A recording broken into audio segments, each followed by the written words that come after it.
Okay, here's my UFC 115 predictions. It takes place a week from today, June 12th, in the General Motors Place in Vancouver, British Columbia. I did a video prior to this. I don't know if you guys saw or not. I said General Motors Palace.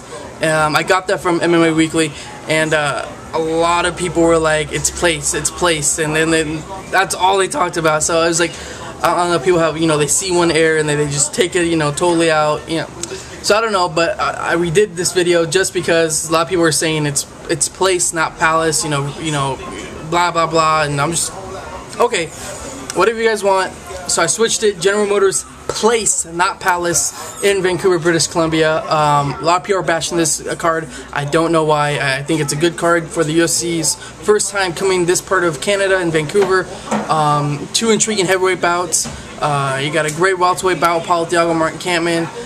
The main event, maybe not that, main event, power, I guess you could say, main event, vibe. But I still think you got two legends, Chuck Liddell, Rich Franklin going at it, which is much better than Chuck Liddell, Tito Ortiz. So overall, I think this is a great card. If you're going to be there live, I think you're going to see, from top to bottom, you're going to see the debut of Claude Patrick. You get to see the return of David the Crow Loiseau. I just think from top to bottom, it's going to be a great card. If you're there live, if you're going to see on a pay-per-view, you get to see a great welterweight by the name of Rory MacDonald. He fights Carlos Condit. So from top to bottom, I think this is a good card. So many people are bashing it, but hey, that's just my opinion. You have your opinion, so there it is. So yeah, so just a great card, and just like I always do from the preliminaries, just say who wins, and then the two Spike TV bouts and the main card I am going to discuss. So here we go. First one, Pyle versus Jesse Lennox. I got Pyle. Next one, Claude Patrick versus Ricardo Funch. I got Patrick. Next one, James Wilks versus Peter Sobotta. I got Wilks. And then David the Crow Loiseau makes his return to the UFC to fight Miranda, and I'm going to pick the Crow to win that one. The two Spike TV bouts. First one, Danzig versus Matt Wiman. Danzig has a lot of issues with people who can take him down, either keep him there or take him down continuously, and I think Matt Wiman has the wrestling abilities to do that to Danzig.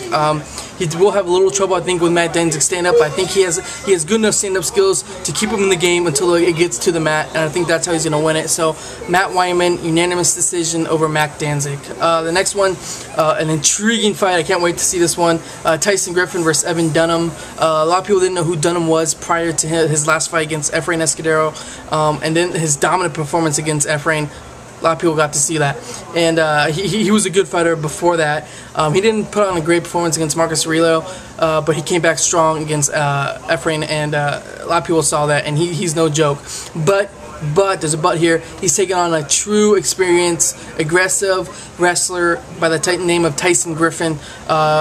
This guy's dominant. He wants to get you to the ground. It's very hard to get him off of you, and it's very hard to submit Tyson Griffin. He's very small, compact, and he carries power in those punches. He showed that in his last fight against Hermes Franca. At that time, Hermes Franca was, I don't think, ever stopped in the UFC. That was the first time he was stopped in the UFC, and that was a dominant performance. Even if Hermes Franca was out of shape, overweight, still to stop Hermes Franca, that has to say something, and it does. So with that said, I don't see Tyson Griffin stopping Dunham, but I am going to give him the fight just because he's aggressive, he's dominant, and he's going to get this fight to the ground, and that's where he's going to win the fight. So Tyson Griffin, unanimous decision over Dunham. But I won't be surprised if Dunham does win this. Now on to the main card. First fight, Carlos Condit versus Rory MacDonald. I still, in my mind, Carlos Condit dominated a weak welterweight division. I will still say his best opponent in the welterweight division WC was Brock Larson, and he's not in the UFC anymore. I think he's fighting like the MFC or somewhere in Canada. I think he's fighting. I could be totally wrong, but I just know Brock Larson is out of the UFC, and Carlos Condit I just think is a little overrated. I still believe that. I thought he was overrated coming out of the WEC. He fought Kampmann, which is no chip off of his block there. Kampmann was a good test. He's a great fighter. We get to see him on this card, but it just showed that Carlos Condit just bit off a little too much for his first fight, even though I know Joe Silva makes the fights. but it was just a little too much for his first fight. And then he fought Jake Ellenberger, and I gave the fight to Ellenberger. I thought Jake won the fight, even though the judges saw it a different way. So in my mind, he's 0-2 in the UFC. On the record books, he's 1-1. But I just think Carlos Condit's a little overrated, and he's fighting a young, great, well-rounded fighter by the name of Rory MacDonald. This guy is no joke. He submitted Mike Guyman in the first round, and Mike Guyman is a tough person to stop. Mike Guyman will not be like one of those fighters that you can just get out right in your mind. He's on the tip of your tongue there, but Mike Guyman is a tough, great, old, I mean, not old, but he's a veteran of the sport, and he knows what to do, and Rory MacDonald stopped him.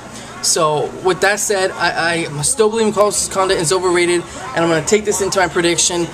Rory MacDonald, unanimous decision over Carlos Condit. I just think Roy's a better fighter than Carlos. I could be wrong. A lot of people are picking Carlos in this fight, but I just have faith in Roy that he's going to win this fight. Next fight is a heavyweight bout, Ben Rothwell versus Gilbert Yvel. If I was Ben Rothwell, I'd take this to the ground and pound, get a TKO victory, because I think Ben Rothwell has the ability to get Yvel down and get a ground and pound victory. But let's be honest, Ben Rothwell sometimes is he's a little arrogant. He wants to prove to a lot of people, but he's going to stand up with a great striker, and I think if that's a huge mistake, I think that's what Rothwell's going to do, even though I think he should take it to the ground, but he's going to stand up with Yvel, and he's going to get him knocked out. So I'm going to go with Gilbert Yvel, first round TKO over Ben Rothwell. Next fight, Paulo Thiago versus Martin Kampmann. I can't wait for this fight. I think a lot of people are really looking forward to this fight because they're really not big names, but this is a great fight. You got Martin Kampmann, who's a great striker, great kickboxer, and then his jiu-jitsu isn't too bad at all. I mean, he's a good jiu-jitsu fighter, but he's taken on another level in jiu-jitsu by the name of Paulo Thiago, who has not too bad offense. He has great striking, he has great leg kicks, I mean, just all the way around, he has power in those hands. Once he clips you, it's like the end of the fight for you. The knockout, Josh Koscheck, you can call it a fluke or not, he knocked out Josh Koscheck. He clipped Mike Swick, and that led into the submission choke that ended Mike Swick's night. So I think that's exactly what's going to happen here again. I think he's going to clip Martin Kampmann. Martin Kampmann's going to get stunned, and he's going to get submitted. So I think it's going to be a guillotine, or a Darce choke, arm triangle choke, something with the neck, arms. So, but Paulo Thiago, second round submission over Martin Kampmann. Next fight, I guess you call it the co-main event. Mirko versus Pat Barry. Krokop is done. His pride days, I think, are over. We're not going to see the head-kicking knockout specialist, the dangerous striker. Does he still have power in those hands? Oh, yes. Does he still have power in those legs? Yes, he does. But does he have the speed still? And I don't think he has the speed. I don't think he can put up that leg high, fast enough to knock someone out. I don't think he can throw up that, his punches fast enough. I think Pat Barry is a little starstruck in this fight just by his interviews. But I just think overall Pat Barry will get that way. He'll figure out in the second round, okay, I'm fighting a fighter who I need to win. Yes, he's Mirko Krokop. Yes, he's a legend in this sport, but I need to win this fight, and that's when he's going to kick it in gear, and he's going to get the knockout. So, Pat Barry, TKO/knockout over Krokop, second round. Now into the main event, Chuck Liddell versus Rich Franklin. It was supposed to be Tito Ortiz, but I'm glad it isn't. I'd rather see this fight than Chuck and Tito 3. I think this is a more intriguing fight. I think the loser of this, if not retires, drops him way down in the light heavyweight division. Sorry. So the winner, I think they go up, but not too far up, because these are still, let's be honest, they're both a little old. Chuck Liddell, is he still there? Does he still have the speed? Does he have the power? Yes, he does have the power, but can he swing those hooks fast enough? I don't think so. I think Rich Franklin's the more technical fighter, the more technical striker. I think he has crisper strikes. I think he's going to pick apart Chuck Liddell for all 3 rounds. Liddell does have the power to knock out Rich Franklin, but I just think Rich Franklin's going to use his footwork. He's going to move around. He's going to box with him, and that's how he's going to get the win. So Rich Franklin, unanimous decision over Chuck Liddell in the main event. So there's my predictions for UFC 115. Check it out. Order it. It's going to be a great card, no matter what people say. So yeah, so there you go. Those are my predictions.